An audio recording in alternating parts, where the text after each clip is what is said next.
পাচ্ছ সবাই? জি স্যার, আপনার স্ক্রিন দেখা যাচ্ছে ভালোভাবেই। Yes sir. ঠিক আছে। তো দেখে বুঝতেছো আজকে আমরা কোন চ্যাপ্টার পড়বো? চ্যাপ্টার 3। তো আমরা শুরু করি। চ্যাপ্টার 3 এর নামটা কি দেখো? উদ্ভিদের বাহ্যিক বৈশিষ্ট্য। তার মানে আমরা বাহির থেকে উদ্ভিদের যেসব বৈশিষ্ট্যগুলা দেখা যায় বা বোঝা যায় সেগুলো নিয়ে কিছুটা দেখবো এই চ্যাপ্টারে। আচ্ছা, তো এইখানে তোমরা তো সবাই জানো উদ্ভিদ মূলত 3টা অংশে বিভক্ত, তাই না? একটা হলো কি মূল, কাণ্ড আর পাতা। এখন এই যে 3টা অংশ, এটা হয় কি উদ্ভিদের বিভিন্ন ধরনের প্রয়োজনের কারণে, সেটা হতে পারে খাদ্য সঞ্চয় অথবা তোমার কোনো ধরনের শারীরবৃত্তীয় কাজ, সেটা যে কোনো ধরনের কাজেই হতে পারে। এই বিভিন্ন ধরনের কাজের জন্য এই মূল, কাণ্ড অথবা পাতা এগুলো কি হতে পারে? রূপান্তরিত হতে পারে। রূপান্তরিত হয়ে তখন সেটা অন্য আরেক ধরনের অংশে পরিণত হয়, যেটাকে আমরা যদি রূপান্তরিত হয় তাহলে সেটাকে আমরা বলতেছি রূপান্তরিত মূল। যদি কাণ্ড রূপান্তরিত হয় তাহলে আমরা সেটাকে বলবো হলো রূপান্তরিত কাণ্ড। আর যদি পাতা হয় তাহলে সেটাকে আমরা বলবো রূপান্তরিত পাতা। তো আজকে আমরা দেখব যে এই যে উদ্ভিদের রূপান্তর, তাহলে সেটা তো আমরা তো জেনেই গেলাম যেহেতু উদ্ভিদের মূল অংশ 3টা, মূল, কাণ্ড আর পাতা। তাহলে উদ্ভিদের রূপান্তরও 3 ধরনের হতে পারে, একটা হলো মূলের রূপান্তর, কাণ্ডের রূপান্তর আর পাতার রূপান্তর। ঠিক আছে? এখন মূল কিন্তু মূলত 2 ধরনের হয়, একটা হলো প্রধান মূল, একটা হলো অস্থানিক মূল। আমরা কি সবাই জানি যে প্রধান মূল কি আর অস্থানিক মূল কি? কোনো আইডিয়া আছে? যে কোনো কিছু কেউ কি বলতে পারবো? আচ্ছা, আমি বলি। প্রধান মূল হলো, আমরা কি জানি যে উদ্ভিদ তো একটা বীজ থাকে না? বীজ থেকেই তো প্রথমে উদ্ভিদটা আস্তে আস্তে একটা উদ্ভিদে পরিণত হয়, উদ্ভিদের বীজ থেকে, তাই না? তো উদ্ভিদ যখন বীজ অবস্থায় থাকে, বীজ থেকে একটা মূলের মতো অংশ বের হয়। ওই মূলটা পরবর্তীতে প্রধান মূলে পরিণত হয়। ঠিক আছে? তার মানে উদ্ভিদের বীজের থেকে যে মূলটা আসে সেটা হলো প্রধান মূল। আর অস্থানিক মূল কোনগুলো? ধরো উদ্ভিদের কাণ্ড অথবা প্রধান মূলের থেকে অথবা বা কাণ্ডের আশেপাশ থেকে তোমার কিছু মূলের মতো অংশ তৈরি হয়, সেগুলো কি করে? এই প্রধান মূলকে তার বিভিন্ন কাজে সহায়তা করে, সেগুলো হলো অস্থানিক মূল। তো মূলের রূপান্তর তাহলে 2 ধরনের হবে, একটা হলো প্রধান মূলের রূপান্তর আর একটা হলো অস্থানিক মূলের রূপান্তর। আমরা এখন দেখব যে প্রধান মূলের রূপান্তর। তাহলে মূলের প্রধান কাজ কি? যেহেতু সেটা মাটির নিচে থাকে, সেটা কি করে? মাটির সঙ্গে এই গাছটাকে আটকে রাখে বা আবদ্ধ রাখে, তাই না? আচ্ছা, এখন কি বলছে দেখো, কিন্তু মূল কখনো বিশেষ কাজ সম্পাদনের জন্য রূপান্তরিত হতে পারে। এই যে বললাম বিভিন্ন ধরনের কাজ সম্পাদনের জন্য মূল, কাণ্ড, পাতা রূপান্তরিত হয়। এভাবে মূলটা বিশেষ কোনো কাজ সম্পাদনের জন্য রূপান্তরিত হতে পারে। তো এইখানে আমরা মূলত দেখবো যে খাদ্য সঞ্চয়ের জন্য প্রধান মূলের রূপান্তর, অর্থাৎ এই যে যত ধরনের রূপান্তর দেখবো, এটার মেইন উদ্দেশ্যটা কি? খাদ্য সঞ্চয় করা। তাহলে আমরা দেখি যে প্রধান মূলের রূপান্তর কয় ধরনের হয়। দেখো, প্রধান মূলের রূপান্তর মূলত 4 ধরনের। এটা কি হিসেবে 4 ধরনের? আকৃতি হিসেবে, অর্থাৎ দেখতে কিরকম, দেখতে কেমন। একটা হতে পারে মূলাকৃতি। এই যে আমরা এখানে দেখবে, এই যে এটা হলো মূলাকৃতি। মূলাকৃতিতে কি হয় দেখো, যে এটার মধ্যভাগটা কিন্তু একটু মোটা, এই জায়গাটা, আর দুই সাইডটা আস্তে আস্তে কিন্তু সরু হয়ে যাচ্ছে। এটাই বলছে যে এই মূলের মধ্যভাগ মোটা কিন্তু দুই প্রান্ত ক্রমশ সরু। যেমন মূলা, নামের সাথে মিল আছে, মূলাকৃতি, এর জন্যই তো বলছে মূলা। তো হলে কি বলছে যে এই মূলাকৃতির মূলটা খাদ্য সঞ্চয় করে, প্রধান মূলটা যখন মোটা ও রসালো হয়ে যায়, মূলাকৃতি ধারণ করে, তখন সেটা মূলাকৃতির মূল হয়। তাহলে তার পরেরটা কি আছে? গাজর আকৃতি মূল। মূলাকৃতি আর গাজর আকৃতি কি এক? বলতো। অনেকে কিন্তু এক মনে করি, আসলে নো কিন্তু এক স্যার। না। হ্যাঁ, মূলাকৃতিতে এই যে দেখো, বলছিলাম যে মধ্যভাগটা কিন্তু মোটা আর দুই প্রান্ত ক্রমশ সরু হয়ে যায়। কিন্তু গাজর আকৃতির মূলে কি হয় যে এই এইটাতেও মূলটা মোটা ও রসালো হয়, কিন্তু এই মূলাকৃতি মূলের সাথে এটার পার্থক্য কি? গাজর আকৃতি মূলে এই যে উপরের প্রান্তটা আছে না, ছবিতে দেখো, উপরের প্রান্তটা মোটা আর আস্তে আস্তে আস্তে আস্তে ক্রমশ সরু হয়ে যায়। তাহলে এটা হলো গাজর আকৃতি মূল। যেমন গাজর, নামের সাথে মিল আছে, তো এটা মনে রাখা কিন্তু সহজ যে প্রধান মূলের মধ্যে তোমার রূপান্তর মূলাকৃতি মূলের কি আছে উদাহরণ? মূলা। আর গাজর আকৃতি মূলে গাজর। এখন আমরা দেখব শালগম আকৃতি মূল। তোমরা কি সবাই শালগম দেখছো?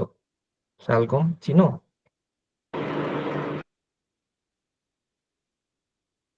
শালগম দেখো নাই কেউ? এই যে এরকম দেখতে, এই যে দেখো, এটার মতো। এখন কি কেউ চিনতে পারছো?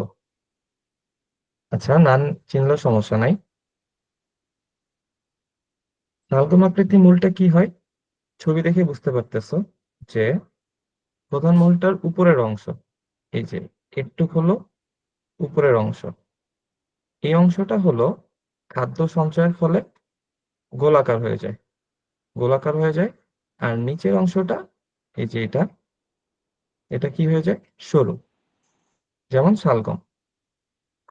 তাহলে শালগম আকৃতি মূল কিরকম? উপরের অংশটা হলো গোলাকৃতি আর নিচের অংশটা হলো সরু। ঠিক আছে, তাহলে ওটার উদাহরণ হলো শালগম। এখন দেখবো আমরা কন্দাকৃতি মূল। এইটা একটু ডিফারেন্ট, বাকিগুলো তো সহজ ছিল, নামের সাথে বোঝা যাচ্ছিল কিরকম, একটা আইডিয়া করা যায়। কন্দাকৃতি মূলগুলো হলো তোমার এই মূলাকৃতি মূলে কি হয়েছে যে মাঝখানের দিকটা একটু মোটা ছিল আর দুই প্রান্ত ক্রমশ সরু হয়ে গেছে। গাজর আকৃতি মূলে উপরের প্রান্তটা মোটা ছিল, আস্তে আস্তে নিচের দিকে যত নামছি তত সরু হয়ে গেছে। শালগম আকৃতি মূল তো উপরের অংশ গোলাকার, নিচের অংশ সরু। কিন্তু কন্দাকৃতি মূলে যে এইটা, এই ছবিটা দেখো সবাই, এই ছবিতে কি হয়েছে দেখো, অনিয়মিত ভাবে কিন্তু সে জায়গায় জায়গায় ফুলে গেছে বা স্ফীত হয়েছে। এর জন্য এটা কন্দাকৃতি মুখ, তার মানে এটার কোনো নির্দিষ্ট কোনো আকৃতি নেই। এই যে দেখো, এখানে বলছে যে এই কন্দাকৃতি মূল খাদ্য সঞ্চয়ের ফলে অনিয়মিতভাবে মোটা হয়। তার মানে এটার যে শুধুমাত্র উপরেই মোটা অথবা শুধুমাত্র নিচে বা শুধুমাত্র মাঝখানে মোটা এরকম না, এটা জায়গায় জায়গায় স্ফীত হয়ে যায়। এটা একটু সবাই মনে রাখবা যে কন্দাকৃতি মূলের কোনো নির্দিষ্ট আকার বা আকৃতি নেই। উদাহরণ কি? সন্ধ্যা মালতী। তাহলে কন্দাকৃতির উদাহরণ কি? সন্ধ্যা মালতী। আচ্ছা, এই পর্যন্ত কি কারো কোনো সমস্যা আছে? না নো স্যার। স্যার। আচ্ছা, ঠিক আছে, তাহলে আমরা পরেরটাতে যাই।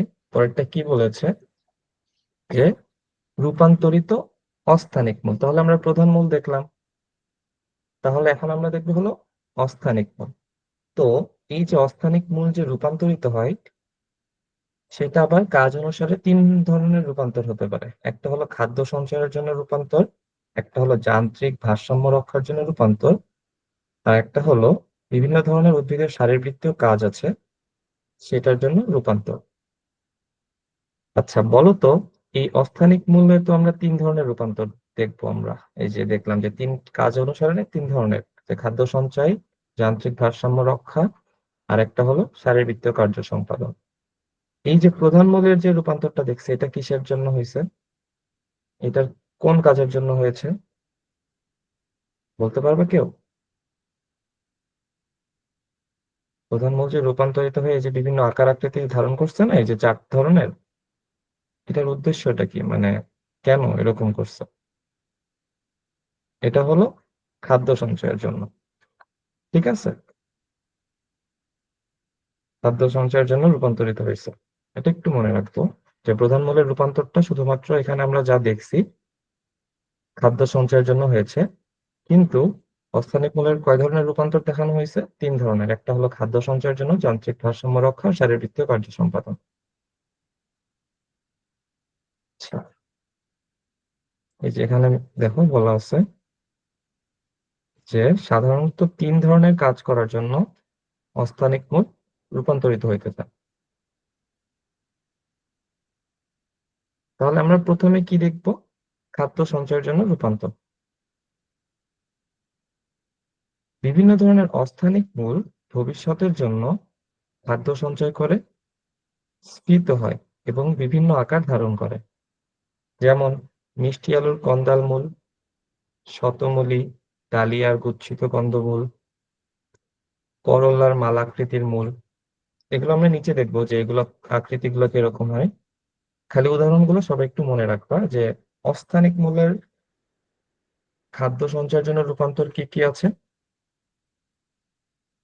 এই যে মিষ্টি আলুর কন্দাল মূল, শতমূলী, ডালিয়ার গুচ্ছিত মূল, করলার মালাকৃতি মূল। মিষ্টি আলুর কন্দাল অস্থানিক মূল মাটির কাছাকাছি কাণ্ডের পর্ব হতে বের হয় এবং খাদ্য সঞ্চয় করার ফলে অনিয়মিতভাবে স্ফীত হয়ে অনির্দিষ্ট আকার ধারণ করে। তার মানে এই যে একটু আগে উপরে আমরা দেখলাম যে এই যে কন্দাকৃতি মূল, এটাও কিন্তু অনিয়মিতভাবে মোটা হয়। অনিয়মিতভাবে মোটা হওয়ার কারণে এদের কোনো আকার আকৃতি নেই। তাহলে এই যে মিষ্টি আলুর ক্ষেত্রেও কিন্তু তাই হয়েছে যে অনিয়মিতভাবে স্ফীত বা মোটা হয়েছে, এর জন্য অনির্দিষ্ট আকার ধারণ করছে, কোনো নির্দিষ্ট আকার নেই। আচ্ছা, খাদ্য সঞ্চয় করা এই মূলের পরিবর্তিত কাজ। তার মানে এটা কিন্তু এদের প্রধান কাজ না। খাদ্য সঞ্চয় করা পরিবর্তিত কাজ। আচ্ছা, তাহলে এই যে খাদ্য সঞ্চয়ের জন্য যে অস্থানিক মূলের যে রূপান্তর, এই রূপান্তরের ফলেও তাহলে বিভিন্ন ধরনের আকার বা বিভিন্ন রকমের দেখতে হবে মূলগুলা। তাহলে সেটা কয় ধরনের আছে বলতো? 4 ধরনের। একটা আছে হলো কন্দাল মূল, কুচ্ছিত কন্দমূল, নডুলুস মূল, আর একটা হলো মালাকৃতির মূল। আমরা একে একে আসি। প্রথমে দেখবো হলো কন্দাল মূল। কন্দাল মূলটা এই যে উপরে একটু আগে আমরা দেখলাম যে কন্দাকৃতির মূল নামের সাথে কিন্তু এটার সাথে কিন্তু মিল আছে, একই রকম। কন্দাল কন্দাকৃতি একই।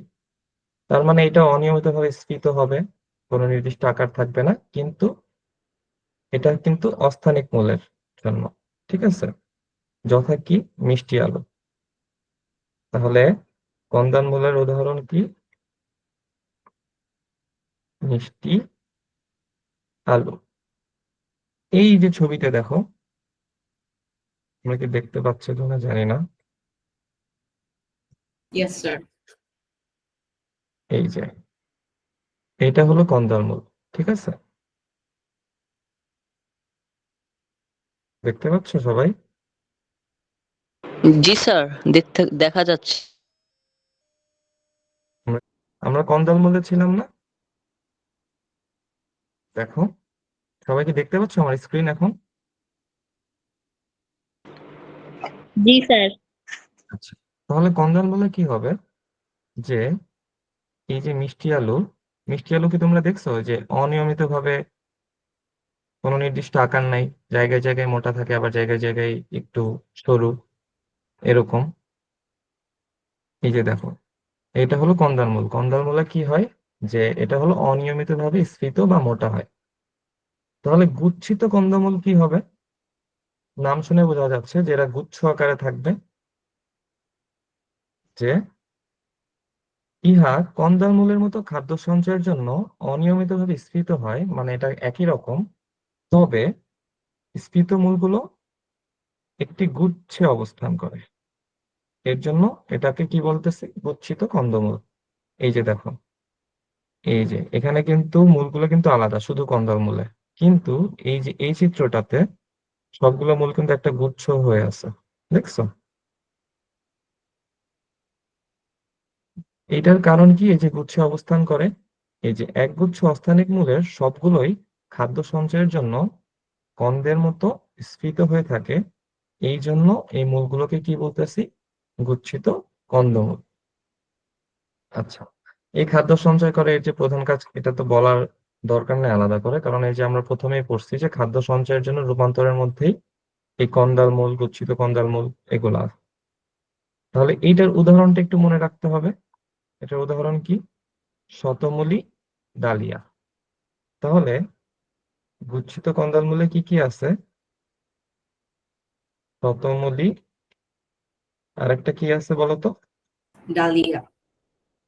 Very good, dahlia. আচ্ছা, এখন আমরা দেখবো হলো নডুলুস মূল। এটাকে আবার তোমরা কেউ নুডলস ভাইবো না। নডুলুস মূলটা বলতে এটা আসছে আসলে নডিউল নামের একটা ওয়ার্ড থেকে। নডিউল বলতে এই যে তোমরা কি এই ছবিটা দেখতেছো, এই যে এটা তুমি দেখছো জি স্যার, দেখছি। অগ্রভাগটা মানে সামনের অংশটা এরকম স্ফীত হয়ে একটা গোলাকার টাইপের একটু ধারণ করছে, একটু স্ফীত হয়ে গেছে, ফুলে আছে মূলের অগ্রভাগটা। এইটাকে বলতেছে হলো নডিউল। তো এই যে নডিউলের মতো আকার ধারণ করছে, মানে মূলের যে অগ্রভাগ সেটা হলো স্ফীত হয়ে গেছে, এর জন্য এটাকে বলতেছে হলো নডুলুস মূল। তো এটা কোথা থেকে আসছে? নডিউল থেকে। আচ্ছা, তাহলে এটাতে কি হয় যে মূলের অগ্রভাগটা খাদ্য সঞ্চয় করে স্ফীত হয়। যেমন কি আম, আদা। আচ্ছা, তাহলে এটার উদাহরণ কি? আদা। তোমরা একটু উদাহরণগুলো একটু মনে রাখার ট্রাই করবা, কারণ এগুলা কিন্তু আসলে এক্সামের জন্য ইম্পর্টেন্ট, বিশেষ করে এমসিকিউ। এখন আমরা দেখবো হলো মালাকৃতির মূল। তো মালাকৃতি সবাই তো আমরা জানি মালা কিরকম দেখতে, বলো তো? এই যে এরকম এরকম এরকম এরকম হয় না? ওই যে মুক্তার মালা দেখছো তোমরা কেউ? Yes, sir. এরকম আর কি, মালার মতো। এই যে এটা দেখো, এই যে এখানে ছোট ছোট ছোট ছোট ছোট করে স্ফীত হয়ে থাকে। তাহলে এটা কি হয় যে যখন কোনো অস্থানিক মূল পর্যায়ক্রমে স্ফীত ও সংকুচিত হয়, তখন সেটা কি বলতেছি? মালাকৃত মূল। এই যে একবার স্ফীত হচ্ছে, আবার সংকুচিত হয়ে আবার স্ফীত হচ্ছে, এটা তো সবাই বুঝছো। তাহলে এটার উদাহরণ কি? করলার মূল। সবাই তো আমরা জানি করলা কি, করলা বলি। আচ্ছা, তাহলে আমরা খাদ্য সঞ্চয়ের জন্য অস্থানিক মূলের রূপান্তর কয় ধরনের দেখলাম বলো তো?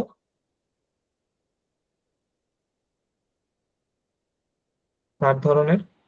4 প্রকার। একটা Sir, 4 ধরনের। একটা আছে হলো কন্দাল মূল। তার মানে কন্দাল মূল থেকে আমরা যখনই কন্দ শব্দটা আসবে, তার মানে আমরা বুঝবো এটার কোনো নির্দিষ্ট আকার নাই, অনিয়মিতভাবে স্ফীত বা মোটা হয়। ঠিক আছে? তাহলে কন্দাল মূল কি হয়? অনিয়মিতভাবে স্ফীত হয়। যেমন কি মিষ্টি আলু। গুচ্ছিত কন্দাল মূল, যেহেতু গুচ্ছ শব্দটা আছে তার মানে কন্দাকৃতিরই হবে, মানে অনিয়মিতভাবে স্ফীত হবে, কিন্তু সবগুলো মূল গুচ্ছ আকারে থাকবে। নডুলুস মূলটা কি? যে মূলের অগ্রভাগটা আমাদের খাদ্য সঞ্চয় করে স্ফীত হয়ে যায়, একটা নডিউল সৃষ্টি করে। যেমন আম, আদা। মালাকৃতির মূল তো সবাই দেখলাম, মালার মতো দেখতে, একবার সংকুচিত হবে একবার স্ফীত হবে। আচ্ছা, এখন আমরা দেখবো হলো যান্ত্রিক ভারসাম্য রক্ষার্থে রূপান্তর। আচ্ছা, যান্ত্রিক ভারসাম্য রক্ষার্থে বলতে এই যে তোমার উম, আমাদের যে উদ্ভিদটা যে দাঁড়ায় থাকে মাটির উপর, এটার তো একটা ভারসাম্য রক্ষা করতে হয়। আবার কিছু কিছু উদ্ভিদ যে কচুরিপানা যেমন পানিতে ভেসে থাকে, তাহলে সেখানে তার পানিতে ভেসে থাকার জন্য সাপোর্ট দরকার। এই কাজগুলো আর কি যান্ত্রিক ভারসাম্য বলে, যে তার নিজের ভারসাম্যটা ঠিকভাবে রক্ষা যাতে করতে পারে। আচ্ছা, তাহলে আমরা দেখি যে যান্ত্রিক ভারসাম্য রক্ষার্থে যে অস্থানিক মূলের রূপান্তর হয় সেটা কয় ধরনের। এই যে কি বলছে, দেখি আমরা এখান থেকে। এই মূল উদ্ভিদকে মাটির উপর খাড়াভাবে দাঁড়িয়ে থাকতে, আরোহণ করতে বা পানিতে ভাসতে সাহায্য করে। তাহলে যান্ত্রিক ভারসাম্য রক্ষার্থে কয়টা কাজ এখানে উল্লেখ করা আছে? খাড়াভাবে দাঁড়িয়ে থাকতে, আরোহণ করতে, পানিতে ভাসতে। এখন একটা গাছই যে সবকিছু করবে সেটা তো না। যেসব গাছ মাটিতে হয় সেগুলো খাড়া ভাবে দাঁড়িয়ে থাকবে, যেসব গাছ পানিতে হয় সেগুলো পানিতে ভাসবে।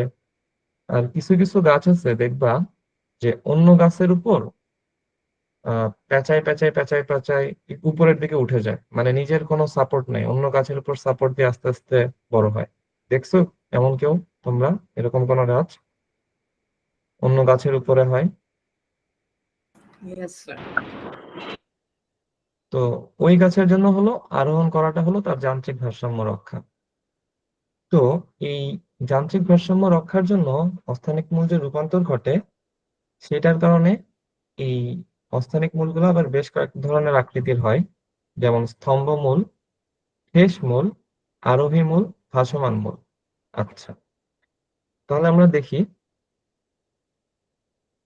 এই যে স্তম্ভমূলটা কি। স্তম্ভমূলটা হলো এই ধরনের অস্থানিক মূল কাণ্ড অথবা শাখা থেকে উৎপন্ন হয়। ঠিক আছে, দাঁড়াও দেখি, তোমাদের এখানে ছবি থাকার কথা, এই যে দেখো, তোমরা সবাই বট গাছ দেখছো না? Yes, sir. জি স্যার।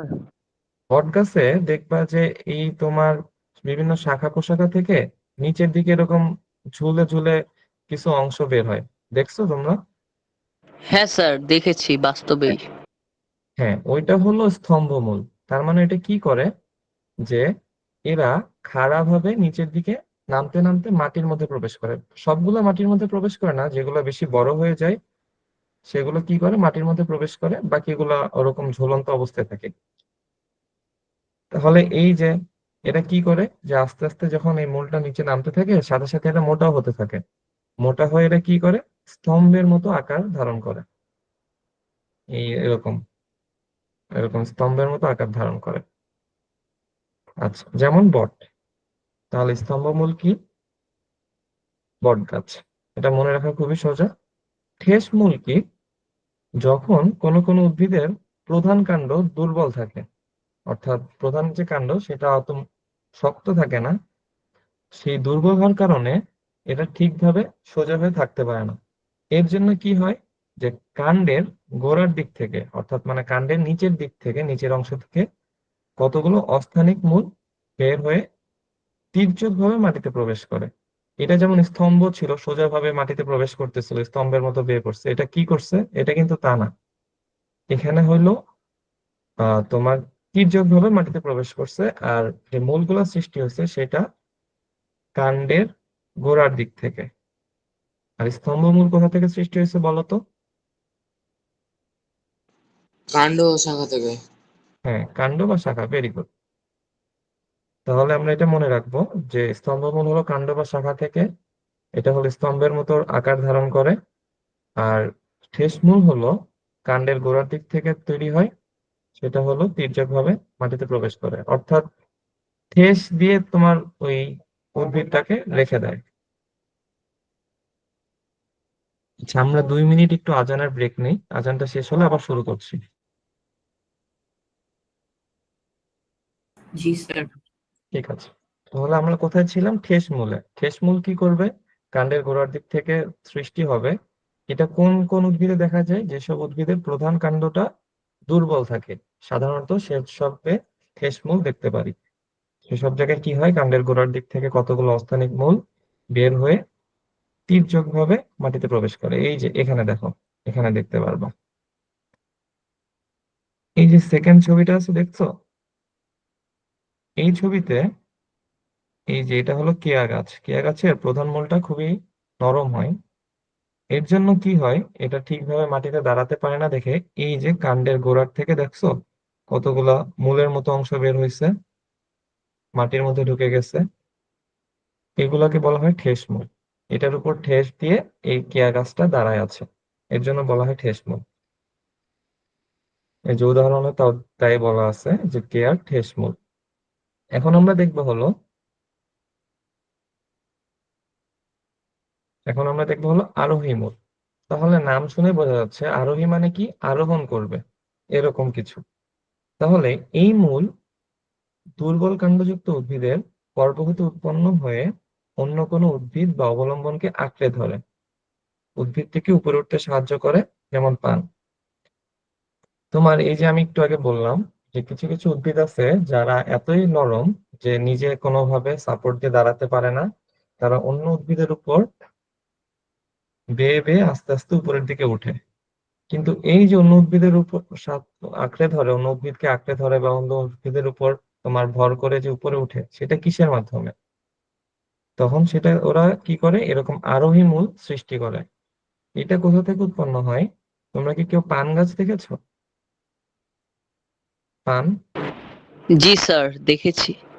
হ্যাঁ, পান গাছে হয় কি, তোমার পান গাছের যে কাণ্ড সেটা এতটাই পাতলা হয়, সেটা নিজে কোনোভাবে দাঁড়াতে পারে না। তখন ইউজুয়ালি যদি কোনো সাপোর্ট দেওয়া না হয়, তখন আশেপাশে যে উদ্ভিদ থাকে, পান গাছের কাণ্ডর মধ্যে থেকে তোমার কিছু মূলের মতো অংশ বের হয়। সেগুলোকে কি করে, যে যে বড় গাছটা থাকে ওই বড় গাছটাকে আঁকড়ে ধরে আস্তে আস্তে উপরের দিকে উঠে যায়।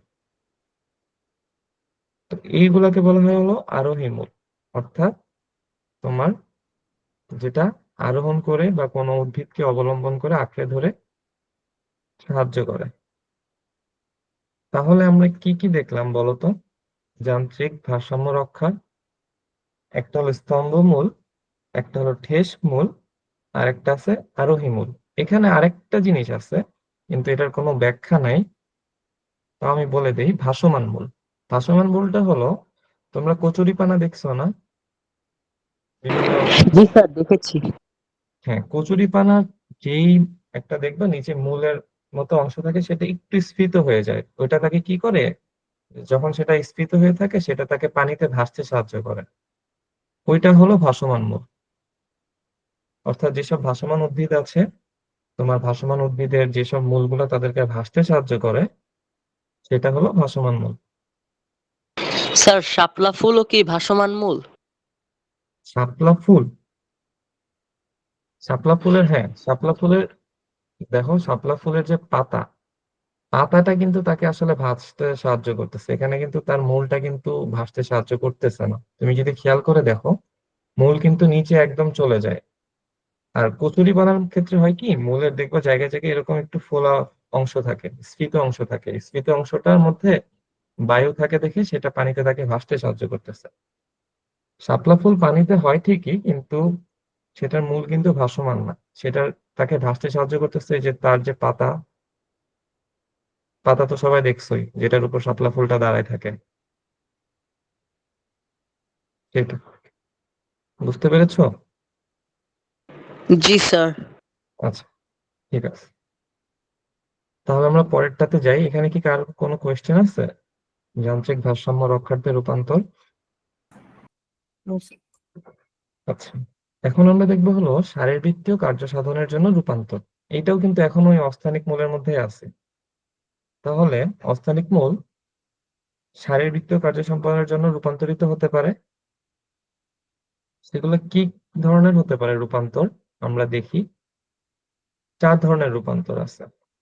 একটা আছে কি, যে পরাশ্রয়ী বায়বীয় মূল, সেকেন্ডটা হলো পরজীবী বা শোষক মূল, থার্ডটা কি শ্বাসমূল, ফোর্থটা হলো জনন মূল।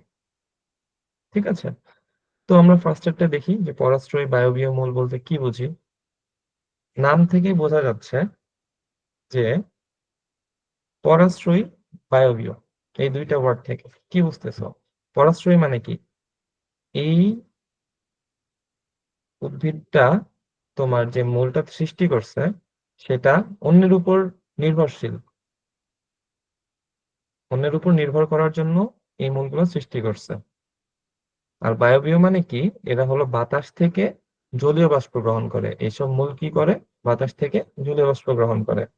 এই যে দেখো কি বলছে, যে এই প্রকার মূল বাতাস থেকে জলীয় বাষ্প গ্রহণ করে, এদের বায়বীয় মূল বলে এর জন্য। আর পরাশ্রয়ী কেন?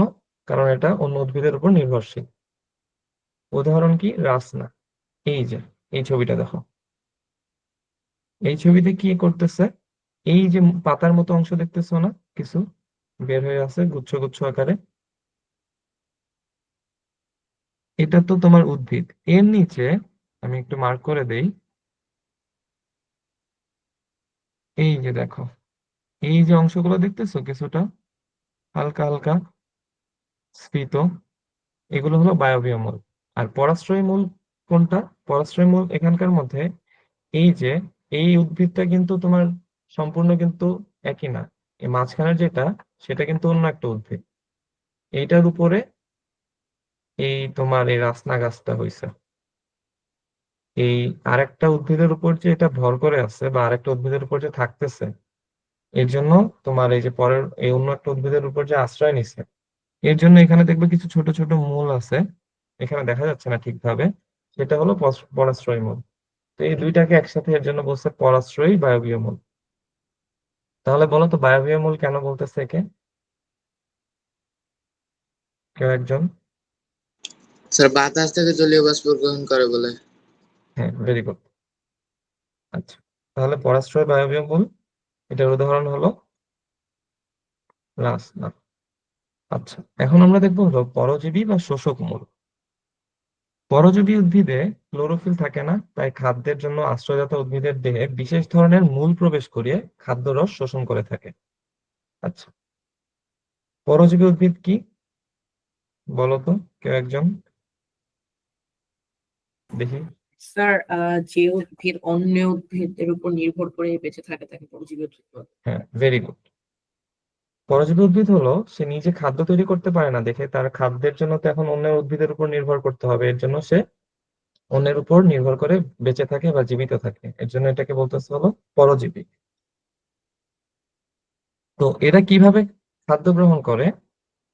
এরা যে উদ্ভিদের উপর নির্ভরশীল বা আশ্রয় নেয় যে উদ্ভিদের, সেই উদ্ভিদের দেহে বিশেষ ধরনের একটা মূল প্রবেশ করায়, যেটাতে কি করে তারা ওই উদ্ভিদ থেকে খাদ্যরস শোষণ করে থাকে। এই মূলগুলোকে কি বলতেছে? শোষক মূল। অর্থাৎ অন্য উদ্ভিদ থেকে এই যে খাদ্যটা শোষণ করতেছে, এটার জন্য যে মূলটা ব্যবহার করতেছে, তারা মূলটা যে রূপান্তর করতেছে সেটা হলো শোষক মূল। যেমন কি স্বর্ণলতা, এই যে এটা দেখো, এটা হলো স্বর্ণলতার উদাহরণ, এই ছবিটা। ঠিক আছে, তাহলে পরজীবী বা শোষক মূল কোনটা? উদাহরণ বলো তো। স্বর্ণলতা। আচ্ছা, এখন আমরা দেখবো হলো শ্বাসমূল। নামের সাথে কিছুটা বুঝতে পারতেছো, শ্বাস তার মানে শ্বাস প্রশ্বাসের সাথে মনে হয় কোনোভাবে সম্পর্কিত থাকতে পারে। আসো আমরা দেখি। তোমরা কি কেউ কখনো সুন্দরবন গেছো? না স্যার, যাওয়া হয়নি। আচ্ছা, সমস্যা নেই। সুন্দরবনে যখন যাবা, গেলে দেখতে পারবা সুন্দরবনে প্রায় প্রায় জায়গায় কিছু গাছের আশেপাশে এই যে ছবিটা খেয়াল করো, এই ছবির পাশে দেখো এই যে কিছু অংশ বের হয়ে আছে, দেখছো? ছোট ছোট মাটির থেকে। জি স্যার, দেখেছি। হ্যাঁ, এটা কিন্তু আসলে উদ্ভিদ না, এটা মেন উদ্ভিদটা হলো এই যে মাঝখানেরটা। এরা কি? এরা হলো তোমার এই যে এই উদ্ভিদের হলো শ্বাসমূল। এটা কি করে আসলে আমরা দেখি, যে সমুদ্র উপকূলে বা লবণাক্ত ও কর্দমাক্ত মাটিতে উদ্ভিদের প্রধান মূল হতে শাখামূল মাটির উপরে খাড়াভাবে উঠে আসে।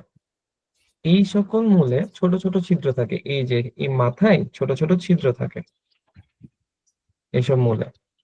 তো এগুলোকে বলতেছে হলো শ্বাসমূল বা নিউমাটোফোর। এই নামটা একটু মনে রাখবা, যে শ্বাসমূলের আরেকটা নাম কি? নিউমাটোফোর। ঠিক আছে, তাহলে কি হচ্ছে, যে শ্বাসমূল কোনগুলা? যেসব লবণাক্ত বা কর্দমাক্ত এরিয়াতে যেসব উদ্ভিদ জন্মায়, সেসব উদ্ভিদে প্রধান মূল হতে শাখামূল মাটির উপরে খাড়াভাবে উঠে আসে। এই যে দেখো, খাড়াভাবে উঠে আসছে। এটা কি কিসের জন্য হেল্প করে? শ্বাস নিতে হেল্প করে, এর জন্য এটাকে বলতেছে যে শ্বাসমূল। শ্বাসটা নাই হলো এই যে ছোট ছোট ছিদ্র থাকে অনেক। তাহলে এটার উদাহরণ কি? সুন্দরী আর গরান।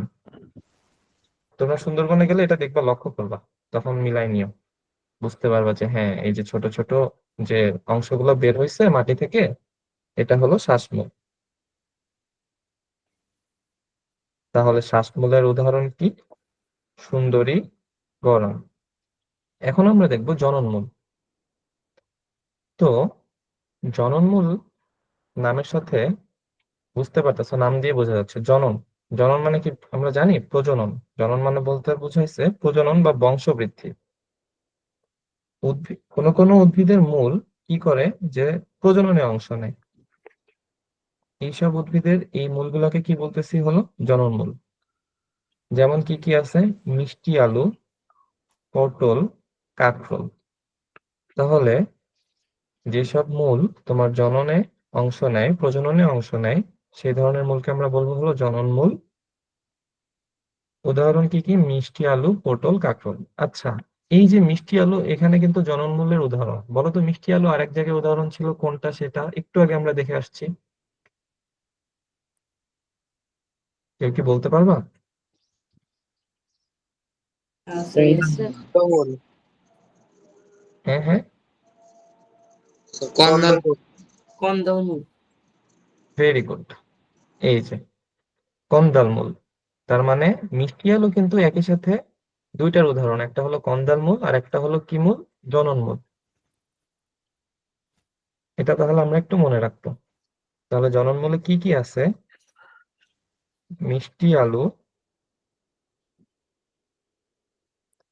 পটল, আর একটা কি? কাকরোল।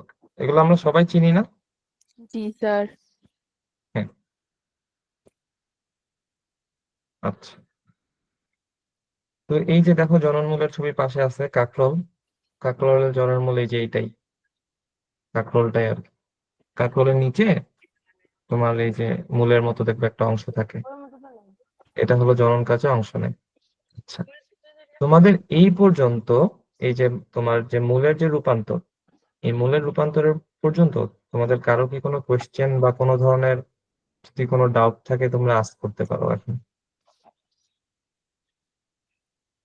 এমন কোনো কিছু কি আছে যেটা আমি আবার রিপিট করব, তোমাদের বুঝতে সমস্যা হয়েছে? থাকলে বলতে পারো। No sir. স্যার সবাই বুঝছি? জি স্যার, জি স্যার। কোনো সমস্যা নেই। এটা তো আসলে আমরা তো দেখলাম যে আকৃতিটা এরকম, কিন্তু আমাদের কিন্তু পরীক্ষায় পারার জন্য এই যে উদাহরণগুলো কিন্তু মনে রাখতে হবে। আমি তোমাদেরকে এই যে লেকচার শিটটা দিয়ে দিব, এখানে তোমাদের শর্টে একটা সামারাইজ করা আছে, একটু যা দেখাইছি। তাহলে আমরা আজকে তোমাদের এই পর্যন্তই দেখাবো, তোমাদেরকে একটা রিভিউ দিয়ে দেই আজকে কি কি পড়ছি। তো তোমরা একটু রেসপন্স করো। আচ্ছা, তাহলে আজকে আমরা কি দেখলাম? যে উদ্ভিদের বিভিন্ন ধরনের কাজের জন্য রূপান্তরিত হতে পারে উদ্ভিদের বিভিন্ন অংশ। কিসের কিসের অংশ, কি কি অংশ রূপান্তরিত হতে পারে বলো তো? মূল, কাণ্ড, পাতা। Very good. মূলের রূপান্তর হতে পারে, কাণ্ডের রূপান্তর হতে পারে, পাতার রূপান্তর হতে পারে। আবার মূলের রূপান্তর কয় ধরনের হতে পারে? দুই ধরনের। একটা হলো প্রধান মূলের রূপান্তর, একটা হলো অস্থানিক মূলের রূপান্তর। প্রধান মূলের রূপান্তরটা কিসের জন্য করে? মূলত খাদ্য সঞ্চয়ের জন্য। আর এই রূপান্তরটা কয় ধরনের হয়ে থাকে বলতো? চার ধরনের। একটা হলো মূলাকৃতি, গাজরাকৃতি, শালগম আকৃতি, আর একটা হলো কন্দাকৃতি। মূলাকৃতি তো মূলার মতো, যে মাঝখানের অংশটা মোটা থাকবে আর দুই পাশের অংশটা আস্তে আস্তে সরু হয়ে যাবে। গাজরাকৃতি কি হবে? যে উপরের অংশটা তোমার স্ফীত থাকবে, নিচের দিকে আস্তে আস্তে সরু হয়ে যাবে গাজরের মতো। শালগম আকৃতি উপরের অংশ গোলাকার হবে, নিচের অংশ সরু। কন্দাকৃতিতে কি হবে? কন্দাকৃতি মানেই যখনই কন্দক শব্দটা আসবে আমরা কি বলছিলাম? যে এটার কোনো নির্দিষ্ট আকার নাই, এটা অনিয়মিতভাবে মোটা বা স্ফীত হয়। তাহলে এই হলো আমাদের প্রধান মূলের রূপান্তর গেল। আচ্ছা, তাহলে বলো তো যে অস্থানিক মূলের রূপান্তর কাজ অনুসারে কয় ধরনের হতে পারে? 3 ধরনের। হ্যাঁ, কি কি? খাদ্য সঞ্চয়, যান্ত্রিক ভারসাম্য রক্ষা, শারীরবৃত্তীয় কার্য সম্পাদন। এখন খাদ্য সঞ্চয়ের জন্য অস্থানিক মূলের যে রূপান্তর সেটা আবার চার ধরনের। কি কি? কন্দাল মূল, গুচ্ছিত কন্দাল মূল, নোডুলুস মূল, মালাকৃতির মূল। আচ্ছা, তোমরা কি কেউ কি বলতে পারবা যে কন্দাল মূল আর গুচ্ছিত কন্দাল মূলের মধ্যে পার্থক্যটা কি?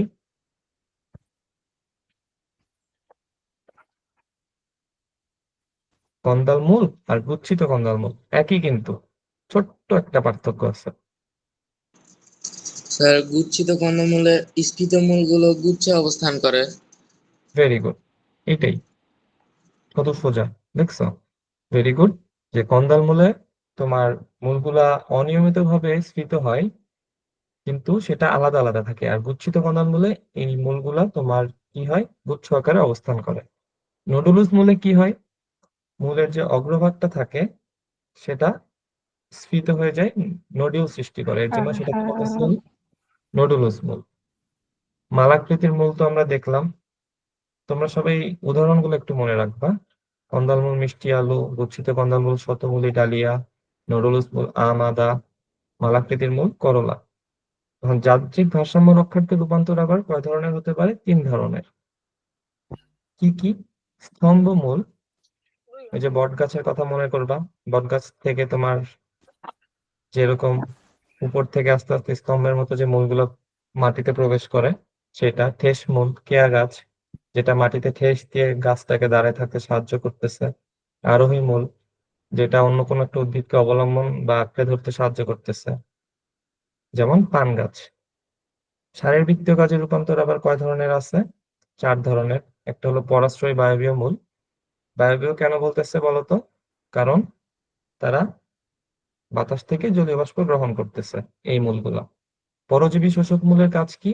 এই যে নামের সাথে মিল আছে, শোষক বা পরজীবী, তার মানে তারা অন্য উদ্ভিদ থেকে ওই মূলগুলো দিয়ে খাদ্য শোষণ করবে। শ্বাসমূল কি হবে?